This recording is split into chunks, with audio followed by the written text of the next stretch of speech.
warm summer's evening, standing on the mound. The ballpark's full of cheering crowds. All right, everybody, good evening. It's another edition of the Painting Corners Baseball Podcast. I'm your co-host, Johnny C. with Aidan Smith. We're here watching the Toronto Blue Jays in their powder blue uniforms take on the big bad Dodgers in the West. Ohtani's on the mound tonight. Aidan, how are you enjoying this game so far? I'm loving it, Johnny. Ohtani has come out after the, longest World Series game since the Red Sox and the Dodgers, when Muncy walked off and actually tied that game, 18 innings, for the longest World Series game ever. So I was getting tired here on the West Coast Pacific time, so I can only imagine how those folks on the east side of things were feeling. Yeah, over here in the Central on I gotta confess, I went to bed. I was exhausted. Ooh, don't dox yourself like that, Johnny. This is a baseball pod. We never give up. That's right. We never give up. Whether it's an 18-inning masterpiece, Kirby v. Skubal, whether it's the Jays versus the Dodgers, we got to watch every 18 inning. Yeah, you got to watch all 18, man. There's no way around it. And if it went 20 innings, I would have watched 20. I love that attitude. The difference is, I think, for me today is having a newborn son and juggling a couple things with work, and we're building that back shack, the work from home office in the backyard. So, hey, everyone's busy, and you know what? This is a baseball podcast. No excuses allowed. 18 Johnny, innings or bust. I think you're going to be laughing at me because I say that I would watch 20 innings, but once our newborn is here, I don't think that I'll be able to say the same. So. And to all our listeners out there, let's just give a nice warm congratulations to Aidan and his wife. Just fantastic news. I'm so excited for you both. Thank you, cousin Johnny. I appreciate it. Ohtani's still on the mound, and he's got 80 pitches cooking in the fifth. Top of the sixth, actually. This will be his last inning. Okay. And we actually have, just for fun kind of thing, but I like predicting things on the site, as a lot of folks know, and sometimes we're rolling and sometimes we're really not. But one thing that we had for Ohtani today was under 18.5 was the prediction for outs. So in layman's terms, I'm predicting that prior to the game, I had predicted that he would not come out for the seventh inning, which, is still in play. I mean, if he gets 3 quick outs here, it's presumable that he could come out for 1 or 2 batters, but it's really leaning toward this being his last inning. I gotta say, I'm loving the predictions, and it's not that it's about money or betting. It's simply you are a mentat of the mood, a mood mentat, to quote the great book Dune. A man that perceives the universe and knows what's going on with that intuitive sense and feel at the joystick of the baseball diamond. That's you, it seems. I don't know. That seems like undeserved reputation there a little bit, but I'll take it. I do like trying to kind of plan my my predictions and things, and gaze into my plantier and see what's going on, like Saruman, in his little tower, and try to figure out if I can predict something right or wrong. And like I said, I don't think I'm world class at it, but I get them right, now and again. Ohtani's gotten through 2 outs with 5 pitches, and I gotta say, however, they're doing the little animations on MLB.com Game Day Live for the ball in flight. Boy, oh boy, that I was kind of bracing with excitement for the delayed. Oh my goodness, Bo Bichette just hit a bomb to left field. Oh, it was caught at the track. Well, that had happened to me when Ohtani came up, and I saw a homer, and I was like, oh, he must have homered, and he does it so much now that I assume it's not instant replay. Yeah. Yeah, because before they actually pitched to him last night, I think his last 9 ABs at Dodger Stadium, or like homers and doubles, something ludicrous like that. Yeah. So AB, so not including the intentional walks and all that. But yeah, he reached base 9 times yesterday, beating Kenny Lofton's record by a couple, I think. But getting on base 9 times is incredible. We're not going to see that maybe for a few decades there. Yeah, to your point, last night when Scherzer was in, I think it was his second at bat against Ohtani. He had him like 1-2, and then he, like, what looked like a jam shot, Ohtani just muscled over the right field fence. And I was like, that's such a good example of, like, to me, that's just Ohtani being like hitting a bloop that, oh yeah, that's an Ohtani homer. How nice. Well, yeah, he's so strong that particularly when he pulls it, he can hit it in the air and it just carries out. Right. And Dodger Stadium is a homer park. I know that seems to be understated, oddly, but I think it was the number 1 homer park in the big leagues this year. So Core Fields is notoriously spacious, right? So it's probably easier to hit 300 at Coors than anywhere else. Triples alley and all that good stuff. But as far as hitting homers, you got the bandbox in Cincinnati, and then you got Dodger Stadium and I guess Yankee Stadium if you're a left-handed hitter. But in an update, looks like Shohei gets the K to get out of the inning. So he's 6 strong right now. What's he at, Johnny? 87? Yeah, just about. Although Kirk, he went into the Kirk at bat, I believe, at 85. And he struck him out on a foul tip, so somewhere in that ballpark. Okay, got it. Yeah, I don't know. So let me get your prediction. You should stare into your Palantir ball for a moment. Do you suspect that Shohei will come out for the 7th, or do you think Dave Roberts is gonna bring someone else out, and who do you think it'll be? I don't have the Palantir ball in front of me right now, but I do have. One sec, I got Peter Thiel on speed dial. Let me give him a call real quick. He knows something about Palantir. Jokes aside, I think Ohtani has gone through the order 3 times, and up next he'd have to go through Varsho, who does have some pop. Right, he's batting pretty low in the lineup, but he's got just over an 8 for the OPS in the playoffs. Yep. If I'm David Roberts, I know the boys are a little taxed, from last night, but I think you play it safe. Ohtani's got the stuff. I, as a fan, want to see him come out, but I think that's what goes into the calculus of Dave Roberts' head, is he has this like shrewd, sober pause that says, hey, this isn't about the fans, this is about the trophy. Let's go to the bullpen and play the odds right. I agree. There's also an important factor to this, which is that when you lose Shohei as a player due to injury, right? And I'm not talking about an elbow injury. I'm saying an injury that takes him off the field, let's say. Right. God forbid. You're losing 2 players. You're not just losing a DH or an ace caliber starting pitcher. You're losing the best hitter in the heartbeat of your lineup, and you're losing a guy who went 6 shutty 10 Ks in the NLCS, and then ended up, so far anyway, pitching quite well in the World Series. So, you're losing the heartbeat of the team there if he gets hurt. And to me, I think, especially when you're down 1, you got to go to the bullpen. It's also important to note that when we didn't know that game last night was going to go 18 innings, Dave Roberts actually only used Kershaw for 1 batter.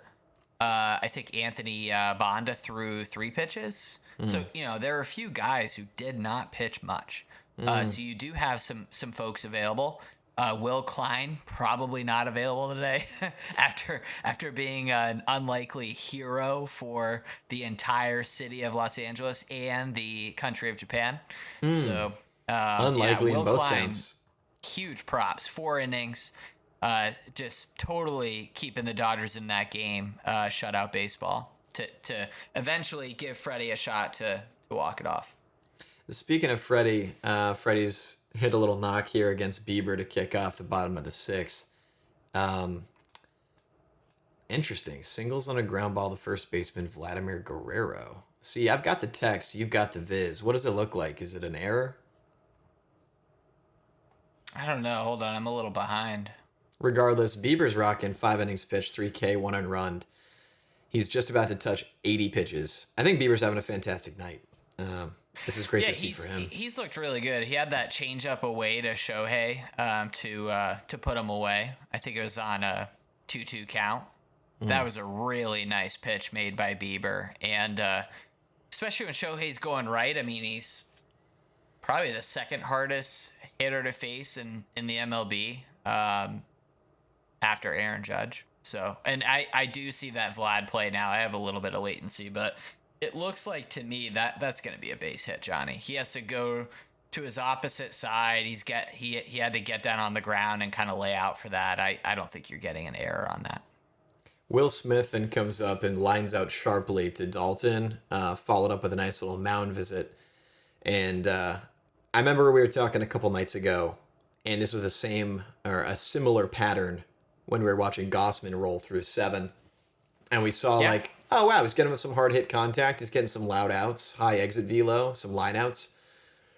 And sure enough, who was it? Muncy came up, hit a bomb, and then after him, it was who was the other solo shot that followed up Muncy?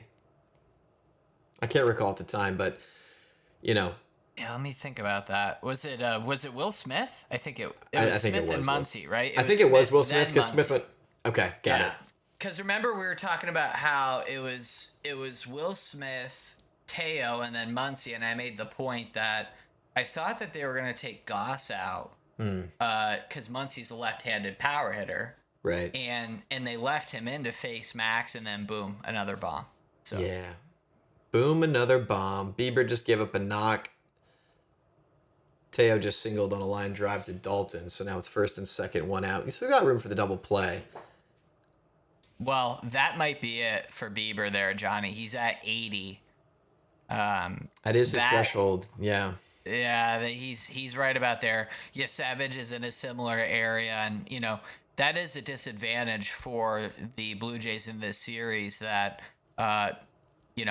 half of their rotation gets kind of flat at 75, 80 pitches. The Dodgers don't really have that issue. So, Yamamoto can go, obviously, 9 innings in back-to-back starts. Shohei can go 6, 7 innings. They don't have an issue of getting past that 80-pitch threshold. So that's an advantage for LA. Last night was we were watching Mark Wegner call from behind home plate, and no one wants to blame balls and strikes. That's part of the game, but there were some pretty egregious missed calls in that game that had me laugh into this one time. Mark was home plate umpire at an Astros game at Minute Maid back before his Daikin Park, and I went with an old work boss of mine, a really good friend of mine. Kevin from the Fantasy League. Yeah, that's right. Yeah, so Kevin, I got a Venmo Kevin. You got a Venmo Kevin. Kevin, if you're listening, blink twice if Aidan Venmos you now. So we're going with my brother-in-law and him, and dude, Kevin, he's a pretty quiet guy. He's a coder, smart guy and all that, and real quiet. Keeps to himself, but he's got the loudest carrying voice at a sports stadium I've ever heard in my life, and he's chirping the crap out of Mark. You would not believe, like, what are you thinking, Mark? That's terrible, Mark. Just constantly, and I've never seen this side of him before. It's wonderful. So anyway, middle of the inning, Mark Wegner gets up. He was not obviously hit by a backswing or a foul tip or anything like that, but just gets up in the middle of the inning, takes off his headgear, pauses the game, and has to leave the game.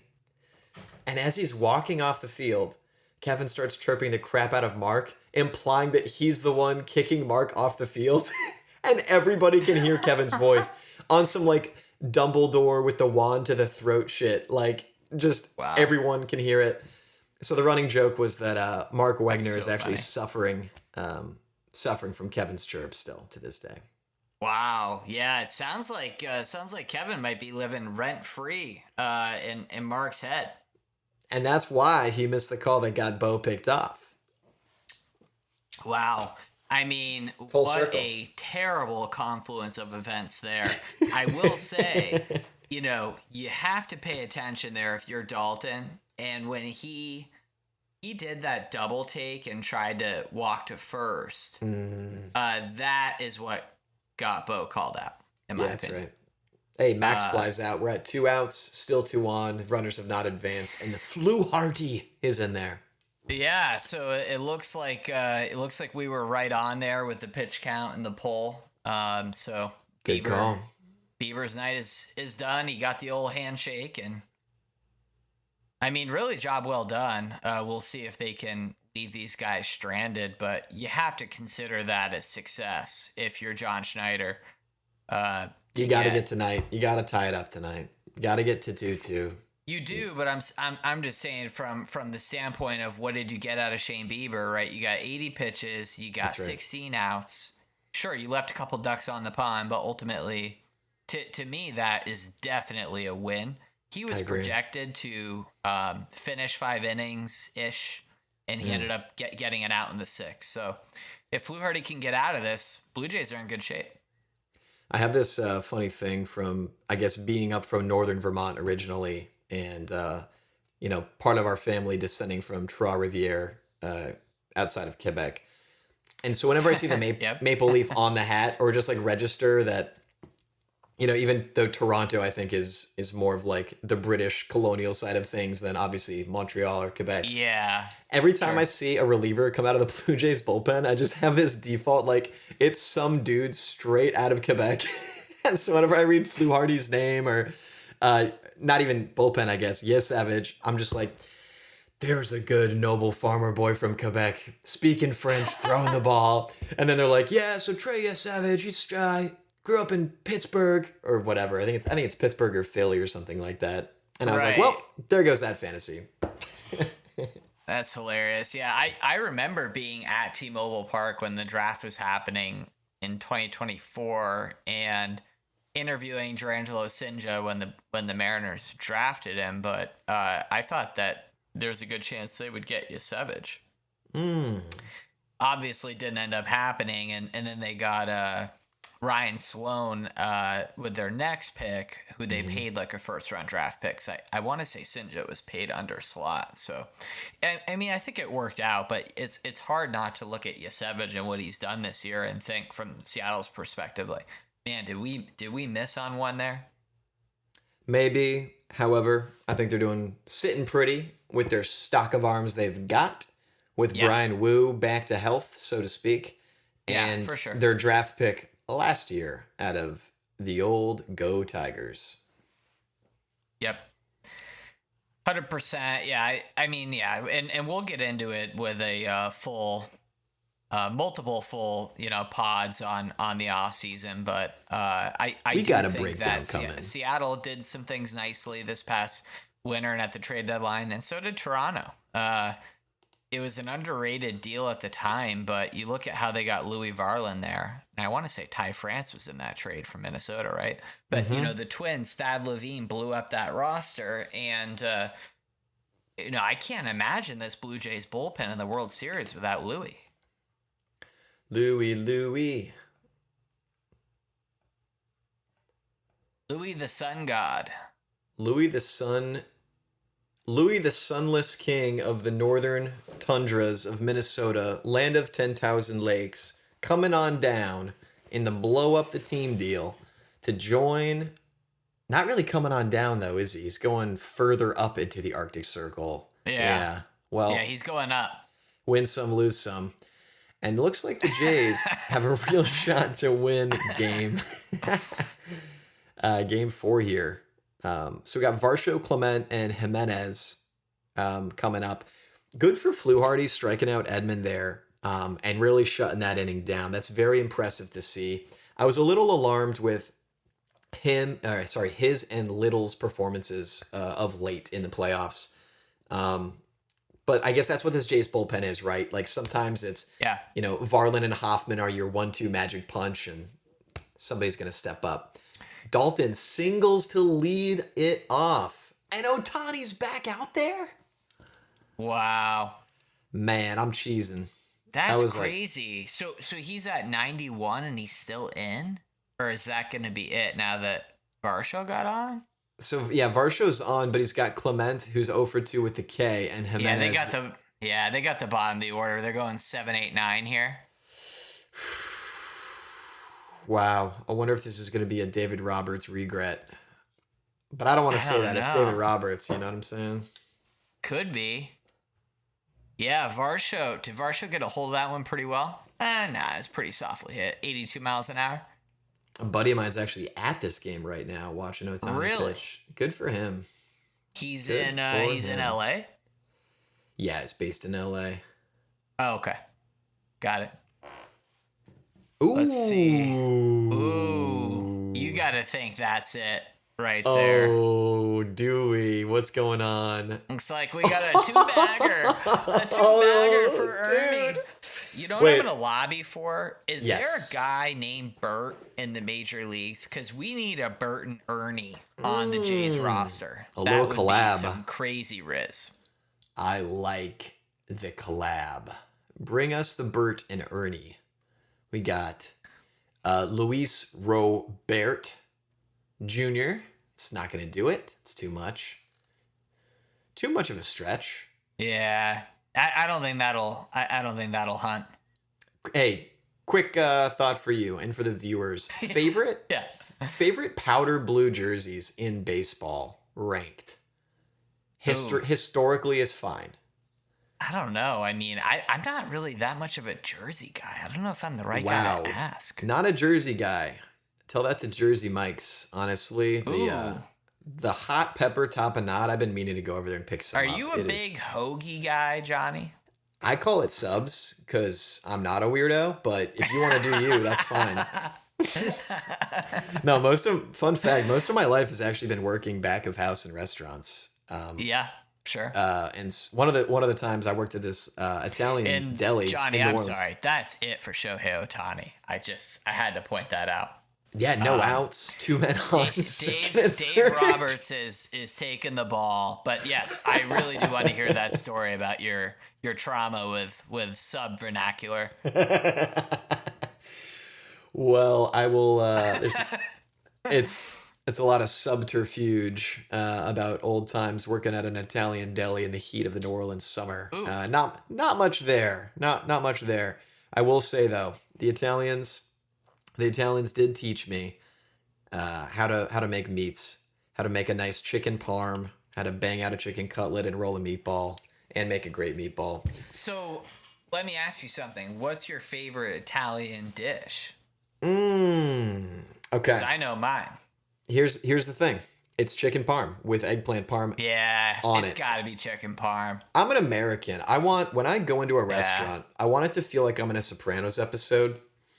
And there's that little plasticky red and white checkered tablecloth with like those greasy, weird, short, stubby salt shakers full of the red pepper flakes and the grated Parmesan. That's what I want. You know, a little Frank Sinatra would not be. I'm not going to scoff at that. That's wonderful. You know, I'm definitely a little more of the red-blooded cheeseburger kind of guy. I don't know if I'm fit for the upper echelon, style, European style palate. You know, like I mean, I'll try anything, but when it comes down to it, I really do love just going and smashing cheeseburgers at the end of the day. Man, have you ever been to the Dodger Stadium in LA? No. Okay. Can't say I have. LA's got some good food. They've got that little In-N-Out burger. It's definitely a burger town, but I mean, they got everything there. They got dank sushi, sugar fish, all sorts of fun foods for the people. But I think, liking a good American burger, going to the ballpark, that's just what it's all about, And Johnny, I would agree with you on the chicken parm, but ultimately, I do love. My mother makes really good lasagna, but my mother-in-law makes a fire lasagna. She makes it for my wife's birthday a lot of times when we're together, and man, I could eat a half a sheet of that. Yeah, my mother-in-law makes a hell of a lasagna as well. I wonder what that is. It's just like I don't know. a boomer woman thing, this like art form. Maybe it just went around at the time when they were around like, hey, you got to learn how to make a lasagna real well. It's interesting. Yeah, maybe it's like a, you can't talk about Fight Club kind of thing where there's just like there's like a lasagna Freemason, organization. Just like the layers of lasagna blending between beef and ricotta cheese, you have a very layered Toronto Blue Jays lineup of OPSs north of 750 as far as the eye can see. I'm going to go B transition there, Johnny, because you painted the picture so well for us. I just want to wrap that light blue, powder blue jerseys besides the George Brett Royals. Yeah, I'm those are loving pretty the cool Jays. jerseys. Those I'm are pretty loving good. the Jays, dude.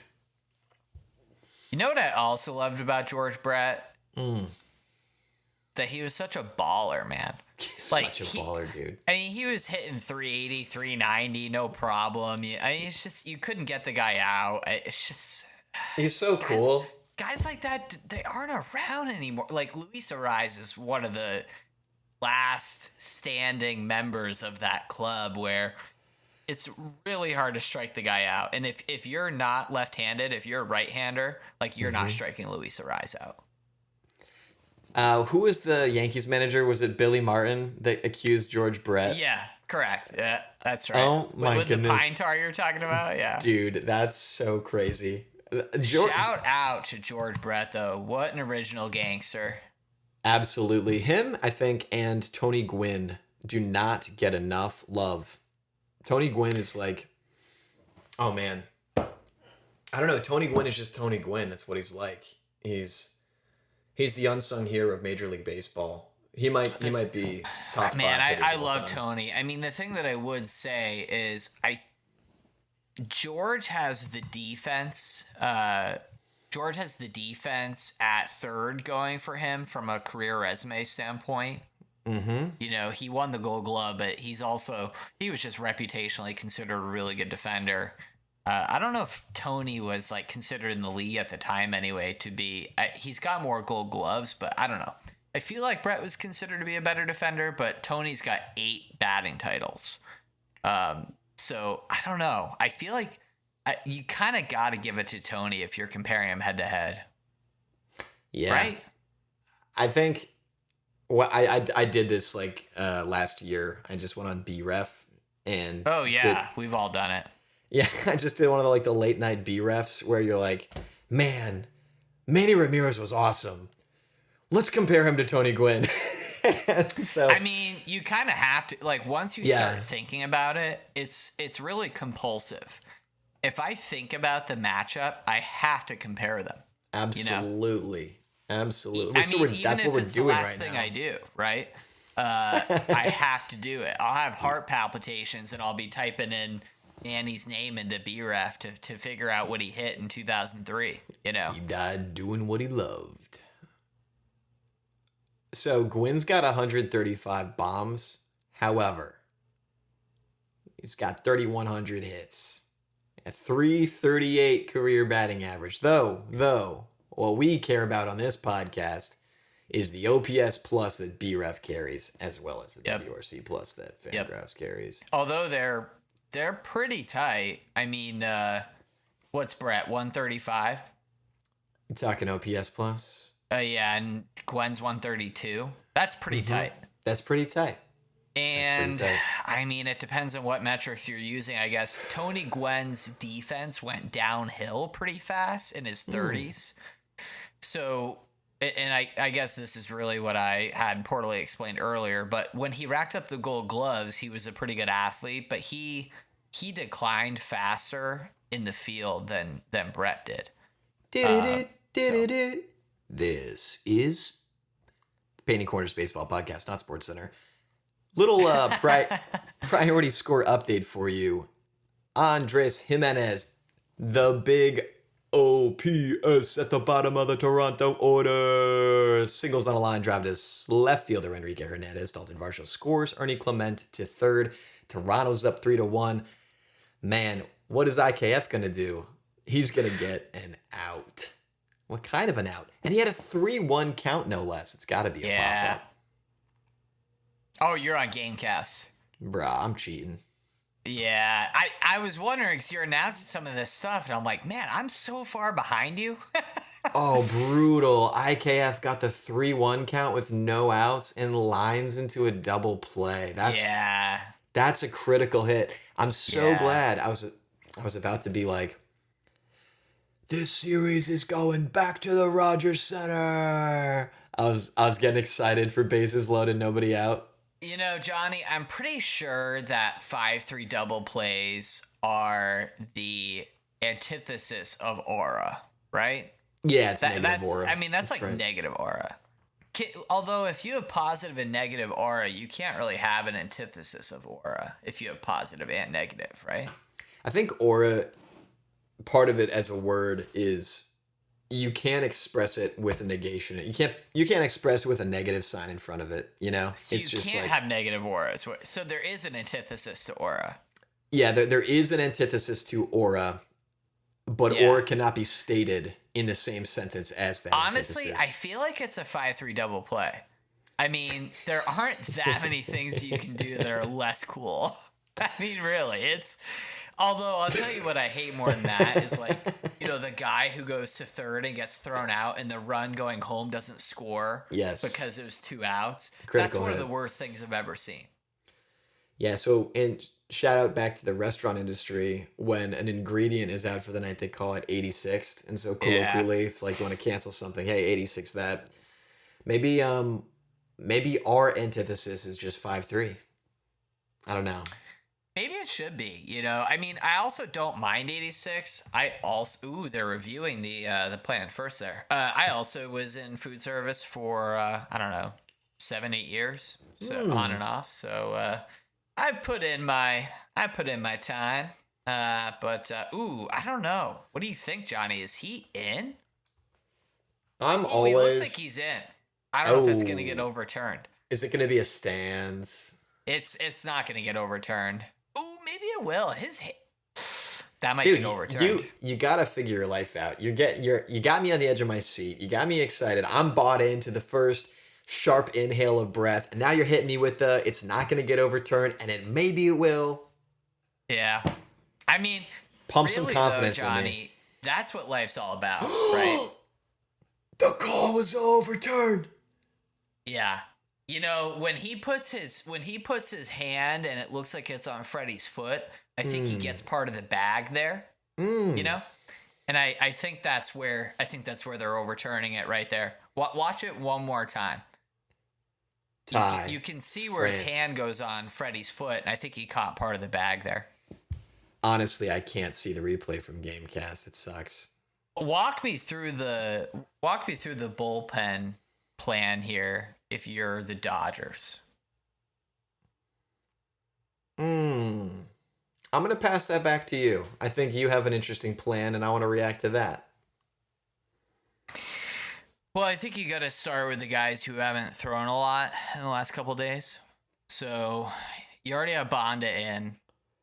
You could use Kershaw. I think Dave Roberts doesn't really want to deploy Kershaw. I'm not sure he's really a playoff caliber starter. So, you know, you don't want him to start. I think he could face a lefty or two, especially since they're so short on arms. Kershaw's one option if you don't want to chase the game. If you are chasing the game, Trinan's probably the guy to go to. And then, I mean, you might want to go Robleski or Sheehan. You know, they can throw more pitches. But I do think there's credence in there's a lot of logic to the idea that if you're down by 3 runs, you don't really want to chase a playoff game in a 7-game series. So, you know, you might want to chase a 1 or 2 run deficit, but I think you got to let it all hang out and just try to manage it from a campaign standpoint. I know that I've drawn the parallels to your Napoleons and your Alexanders, but you kind of have to you have to think about it that way. It's not one battle, right? And yesterday was a good example. They went all out, and you have to go all out in that game, by the way, for game 3. But that's still only one game. It feels like it's a bigger lead than it is for the Dodgers because they won last night, but it's still only a 2-1 lead. If the Jays win today, we're back to square one, and it's going to be a best-of-3 series. And it sounds like you're talking me back into let's go with Blake Trinan, and I'm living in the future here on Gamecast. Shout out Lafayette Internet.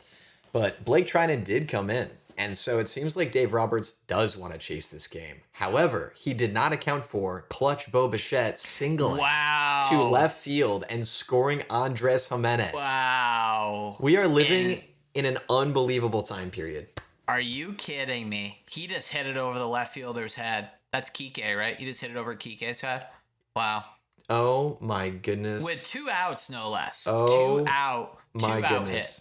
Oh, my goodness. Addison Barger singles out to left field. It's 6-1 Jays. Ooh, they are uncorking this thing now. Okay. I just want to say one thing. This is all Jays I want to... are a wagon, bro. Jays are a wagon right now. This is all I want to say. Painting Corners, specifically you, called this at the beginning of the year and said, maybe this is the year of the Blue Jay. I did say that. Yeah, it's true. That is an unbelievable call. I appreciate it. I did predict the Mariners entering the postseason. I think I had Seattle beating Milwaukee. But yeah, a few months ago, I was riding Toronto for a solid couple weeks, and obviously I wrote that piece about it. And it's a lot of what we're seeing here. Whenever I see highest batting average, and I know a lot of new school advanced metrics guys are, going to discount this philosophy, but batting average means something, and we're watching it unfold right now. This is the highest batting average in the league, and look at what's happening to this team that's paying $150 million in penalty fees, in CBT penalties. Right now, this stacked roster, you have a $325 million starter, you have a $700 million superstar in Ohtani, and the list goes on. But that's right. Toronto can hit. They're just gonna hit, and you have to go out and beat Toronto. Toronto's not going to beat themselves. They're terrific defensively. Their starting pitching has stepped up. Who would have known Yasevich, who was an A-ball at the beginning of the year, is now pitching well in the CS of the World Series? I think I didn't see the call that they would make it this far coming because of the starting pitching.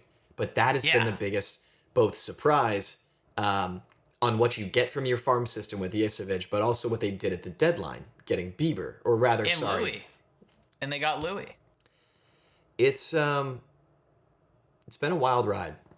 It's been a wild ride to watch, but we all know, as bandwagon playoff Jays fans, that Vladdy contract became the soul of this team. And then a little guy, a big guy with a big heart, Mario Joseph Loperfido, came on over from the lowly Astros and enlivened the dugout with a spark to meet the sky. And that's the story. Notice, John is a pretty big Joey Bats fan. Yeah, we just like good hitters on this podcast. It's really what it's about. Can't you tell from the BREF and the WRC plus? That's what we're doing here. Oh yeah. Kirk lines out. That ends the inning. Hey, good for Trinan. He got out of it. Yeah, I guess you could say that. Yeah. So at this point, you're down 5. You don't want to chase this game. I honestly think you bring in Kershaw for 2 innings. There's a paradox to that you relax more, I think, when you stop chasing. Maybe you stop pressing as much. I think that's inevitably how it works, right? Like when there's a really tight game and someone finally scores, that's why often it seems in the next half of the inning, the other team scores. Just how it goes. Yeah. No, I agree with that. I think that ultimately it makes more sense to, think about what you're going to do in games 5, 6, 7. And like I said, so game 5 is LA. 6 and 7 will be Toronto. Mm-hmm. Toronto putting up a 4 spot in this 7th inning, it's really hard to state how big of a deal it is. The Dodgers feel inevitable when they're down by 1 run, don't they? I mean, exactly right, dude. Yeah. Yes. Yeah. You feel the top of the order coming up, and by the way, we're right there right now. So and bottom Chris Bassett's coming in to face them. Pages, Ohtani. And, you can feel that creep of the lineup turning over. And I love this move by Schneider, getting some length from Chris Bassett, who I think he threw 8 pitches yesterday. He didn't pitch much. So I love that move to have him go out and get 6 or 9 outs for you here. I mean, he might even pitch the rest of the game if he mows through here. We'll see. But if Bassett can't finish, I don't know. Do you go Sir Anthony maybe? I don't think you gotta win this game. You don't want to spend Hoffman, right? I don't think you have a choice. You got to win this game because you can tax Hoffman like you did in the CS when you pitched him 30 pitches back to back in 6 and 7. You're just trying to get back to the Rogers Center, and you got that travel day to rest those tired reliever arms. You do, for quick sure. note, Miles Straw replaces Ty France, so Miles Straw will be batting first and playing left field. And that, evidence is lock it in mode for Schneider. Let's get the defense, let's get the speed. Let's get a long arm and Bassett out there and see what he can do. I'm curious to see how he'll handle the top of the Dodgers lineup. Yeah, for sure. I mean, if he can get Kike out here, that'd be a huge out because, Pages is hitting 0.80, so he's hitting under 100 right now. He has struggled immensely. And, one of our points prior to this series about, the make or break factors was, can Pages hit at the bottom of this lineup? We'll see. So far, the answer is a resounding no. Kike has hit. And, some of them have, like, Kike made a terrific defensive play to start the game off today. Looks like he just grounded out. But yeah, two pitch, one out. The play of the game for the Dodgers, or one of them. When Tommy Edman kind of drops to one knee and slides into shallow right yesterday, and he makes that throw to third base. I mean, that's a long throw, and he hit it on a dime to throw, I think it was IKF out at third. That's almost an impossible play. I mean, I'm sure someone has the out probability on that, but it's got to be under 5%. I mean, that was a crazy play. I would argue an even better play than when Vlad threw from first to third yesterday, which was also a terrific play.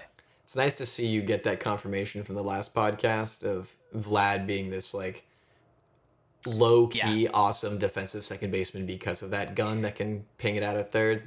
Yeah, that was cool. Yeah, I think it gets lost sometimes with first basemen how their arm tool is. So, Vlad is.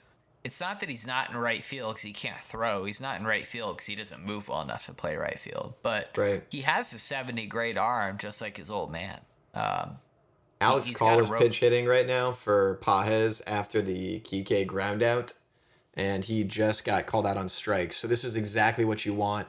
Bassett, you've thrown 6 pitches. You are narrowing it down now to 7 outs remaining, flipping it over to the top of the Dodgers lineup. I think this is as good of a position as Schneider could be in. Well, the other nice luxury that you have is you can go after Shohei here. You don't have to put Shohei on. That's a nice thing. Yeah, that's right. I mean, why would you put him on? You're up 5. Yeah, the cost is like a solo shot, and the victory is like a fist-pumping K of the world's best hitter ever, sending you into the bottom of the 8th when you come back out to pitch. Hopefully that's what happens. Exactly. For the Jays fans. You gotta pitch to him here. Yep. Want to know the count on Shohei with a 92.3 mile an hour fastball, followed up by a inside ball. And at PC we all did predictions for MVP, and I actually did think that I don't know, Mookie was like 15-1 or something. I think Freddie was around the same, but I thought that Mookie would step up in this series. It hasn't really happened so far, and for the postseason, he's got a 667 OPS, and my eye test feeling, I haven't looked at the numbers, but it feels like he hasn't done really anything in the World Series at the plate. You know that scene in Star Wars Episode 1, The Phantom Menace, during the pod race, when Anakin's like fiddling with his little controls and he's like, I need to divert power from this thing to this one, and you see the screen kind of like balance out the green, and he's like, all right, we're good to go, and he like slams it forward. I feel like that's a nice little visual for Mookie Betts and the cost benefit balance you have to play of like, I'm going to divert a lot of my attention to my aging body to play the most premier athleticism position on the diamond well. And like, therefore, I'm going to divert some energy and resources from focusing on my hitting. Obviously, Shohei Ohtani disproves this very loose theory. But what if that's a little bit to it? Is that Betts, being thrown around the diamond from center with the Sox to right to second and now short, it's like, he's just trying to hang on and play some premier shortstop, so he doesn't have as much energy and time to focus on hitting. I mean, yeah, he is in his mid-30s. It's funny, though, Johnny. You always surprise me and keep me on my toes, because I thought you were going with a metaphor or an analogy of Shohei and a midichlorian count. That's where I thought you were going with it. So when you mentioned Phantom Menace, so you really got me on my toes here. The young Anakin quote, are you an angel? But just like the meme is saying that to Shohei Ohtani. I like that. And actually, I think that's a good place to end, because it looks like we got a 5-run game here. And we'll watch last couple innings and probably ride out from here. That's going to do it for us, folks, here. Another edition of the Painting Corners Baseball Podcast. Please remember to like and subscribe to our Spotify channel. We really appreciate a 5-star rating if you can. Check us out on LinkedIn and Blue Sky as well as X. Follow our articles at painting-corners.com for all the hot takes and other suggestions we make there. Aidan's been wonderful. Signing off from Los Angeles. Take care, everybody. Good night. The dark days, seasons ebbs and flows, losing streaks and winning ones. They're talking about it all, listening to Painting Corners. Painting Corners, a baseball podcast with insights for you. Listening to Painting Corners, Painting Corners. We got hot takes and different points of view.